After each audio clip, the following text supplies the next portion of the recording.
Okay, I am Emma Willetts. I was born and raised here in Prairie. My last name is spelled Willetts. Yes, I was born right here in Prairie. I've lived here all of my life. I raised my family here, and I still live here. And when I first started school, most families here spoke Cree at home. And so we did not understand the English language. We didn't understand it. We didn't know how to speak it. And my older siblings, my older sister, told us, she was the first one to go to school, that we should not speak Cree at school because she was being punished. So I went to school for 2 years before I was able to speak the English language.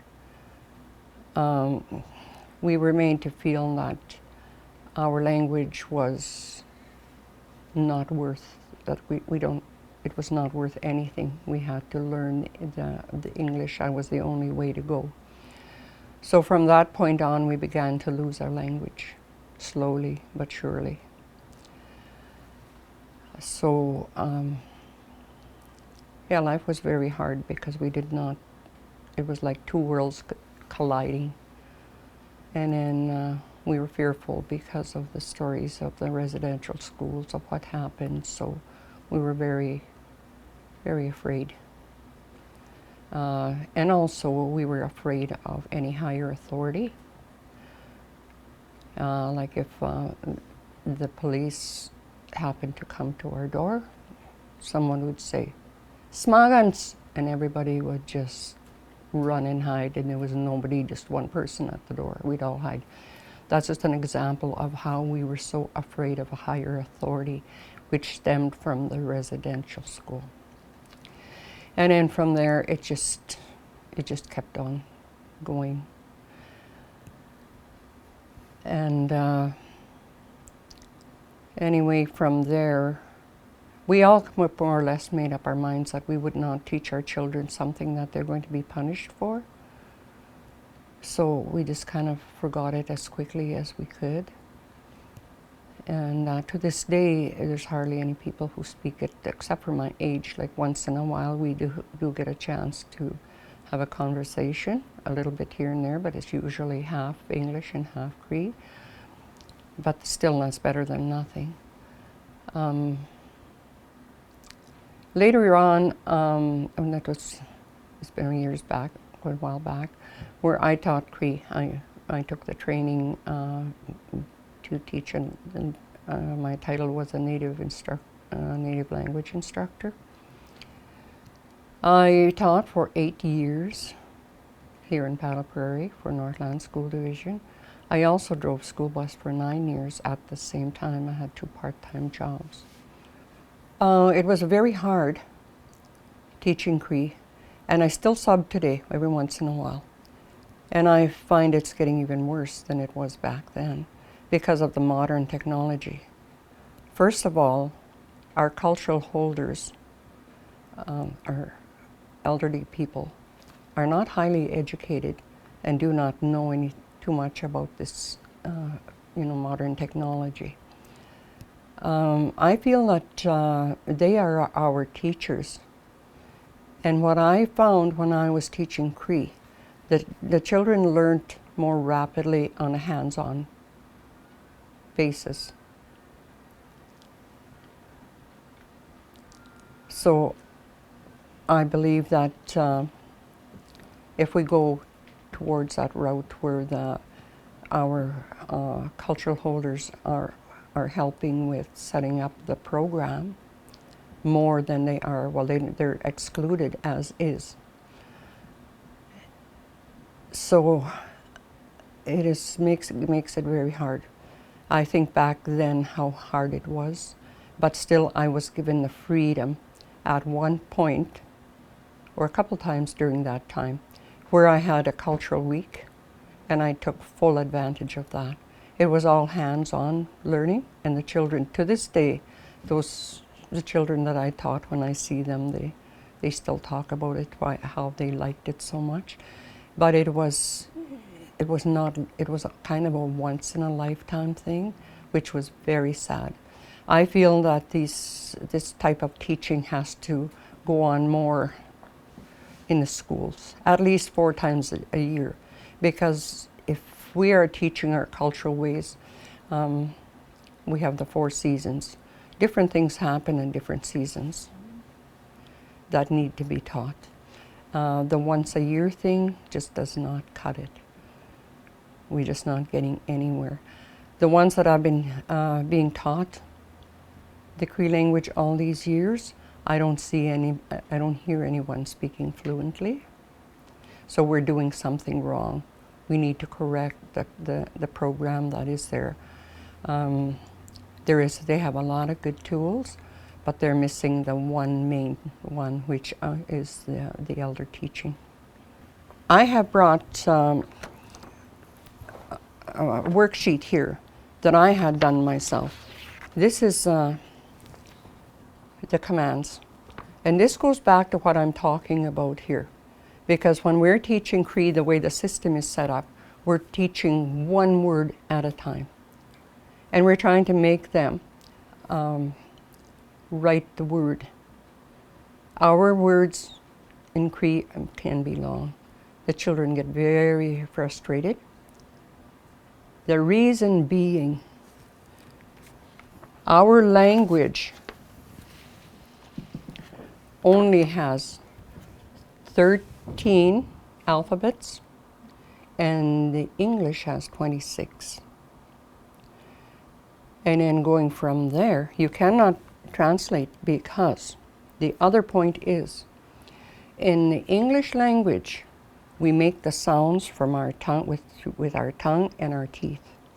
Our Cree language is spoken from the chest.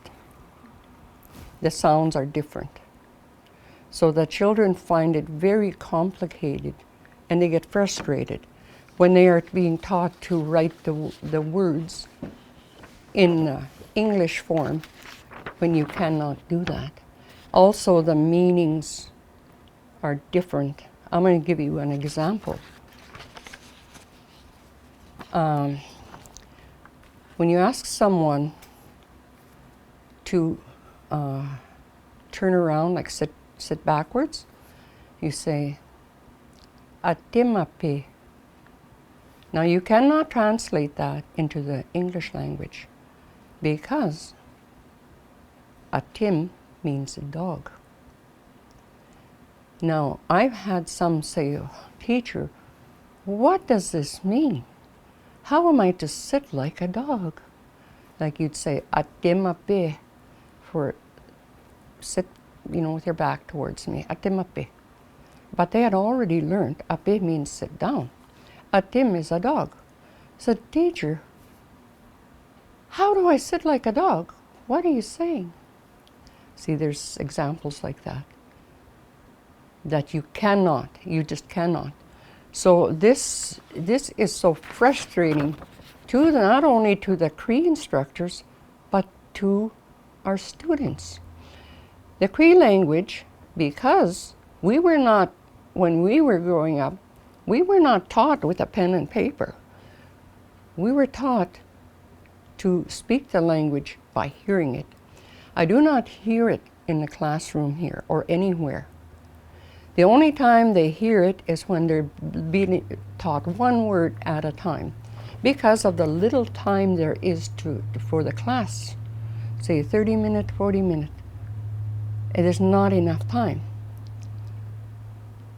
I'm even thinking in my mind that we have 2 instructors, like the instructor and a helper, where they can be speaking Cree fluently and these children are listening to it. And never mind trying to write this, because we're not getting anywhere.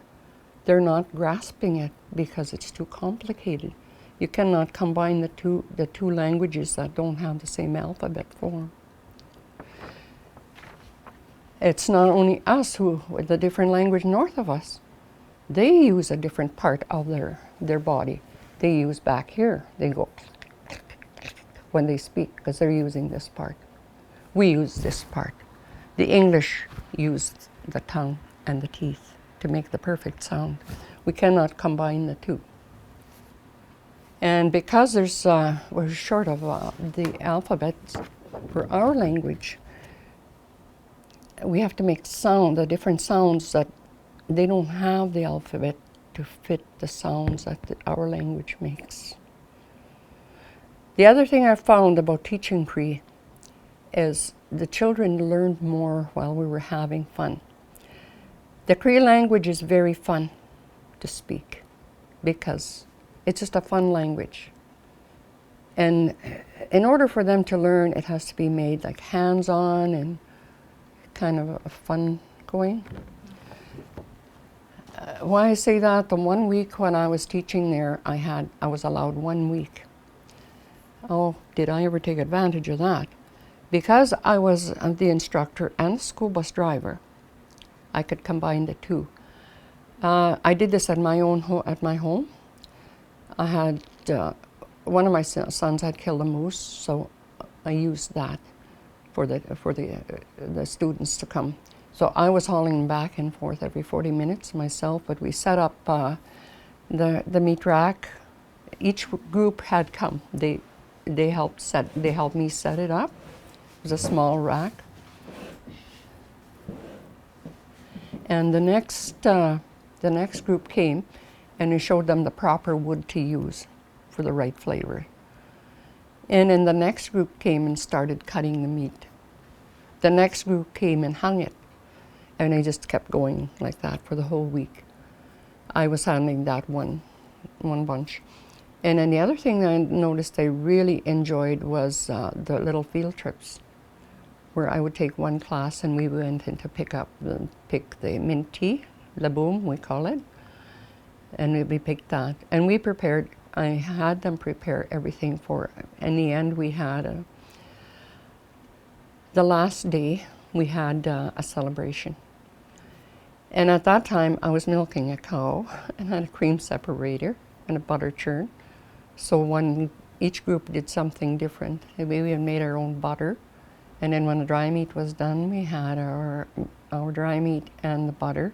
And we also had the mint tea. So they really liked that. And I did it in centers. I used the whole schoolyard. In one corner, I had a trapper come, old Zamri. He came and helped me. He taught them how to set traps, like the way we did a long time ago. And another corner, I had different events going in each place. And we had one where I had some elderly ladies come out, and they took care of the fire at the teepee. We had a big teepee set up, and they had the fire going all day long, and they were teaching the children. That was one center of how to cook the meat over the fire, how to cook the bannock over the fire, and they had tea going for the elders to come and sit and visit. It turned out very, very well. At the hall, on the stage, I had the storytelling. So I had one of the teachers helping me there to do, one of the teachers from the community. So she looked after that for me. In that center was the storytelling, and we had it on video on the screen, of course. It was on Moccasin Joe. It was a short film of about a half hour.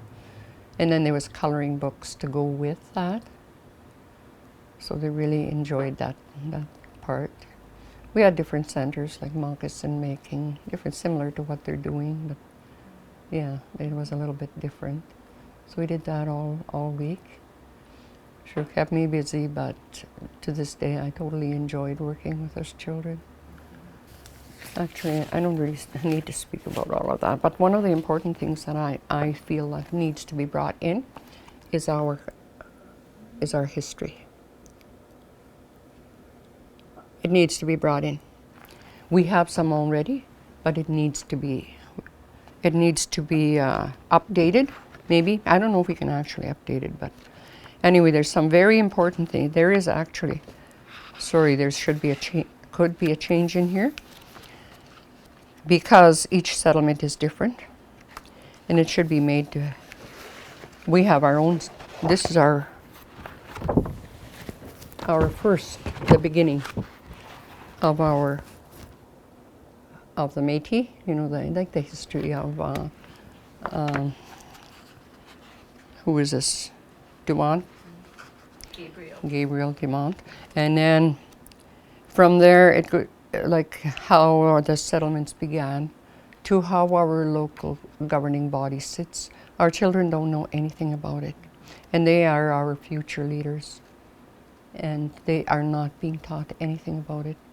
Of how we first began, of the famous 5 that was brought up last week. And those 5 are their ancestors, these children. And they're not being taught that these were very important men to bring us to where we are today.